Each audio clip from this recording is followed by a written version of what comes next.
We talked a lot about in our family about my grandmother's life in Old Tibet and how she grew up and how she became a nun and how she ran away with my mother. And she started sometimes talking about the past, and we were like, okay, we want to capture this, somehow capture this story of Old Tibet, which is going to be lost once my grandmother is gone.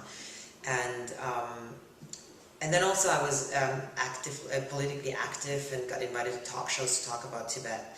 And after that, I got approached by literary agencies and publishing houses, and they asked me, don't you want to write your story? It's so interesting, your life as a Tibetan activist and an actress. And I'm like, well, I'm too young to write a book about myself, but I would love to write a book about my grandmother's life and my mother's life, and at the end it could be also my life too.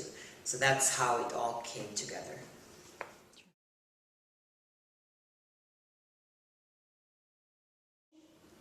My Tibetan grandmother, Mola, she was a Tibetan nun. She's still alive. She's 91 today. And she wanted to become a nun when she was 5 years old, so very early, 5, 6 years, she can't remember exactly. And since then, she has short hair. She's shaved her hair, and she attended, she went to a nunnery and became a nun. And in Tibetan Buddhism, people would ask, so how can she have kids and be married to a monk? In Tibetan Buddhism, there are different school directions of Buddhism. And she went to one direction, which is called Nyingmapa, and it's the old school. And there, it's possible that monks and nuns can get married and have kids. It's not the best, and she had to do a lot of prayings because she was getting married, but it's okay. The journey of my grandmother started in Tibet.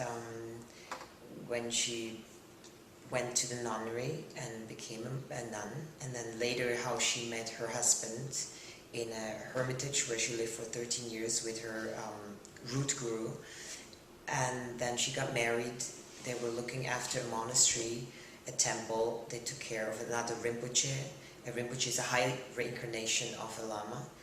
And then my mom was born, and soon after, when my mom was about 4 or 5 years old, the Chinese invaded Tibet. And that's when my grandmother decided to run away to India, because she heard in 1959 that the Dalai Lama escaped in spring.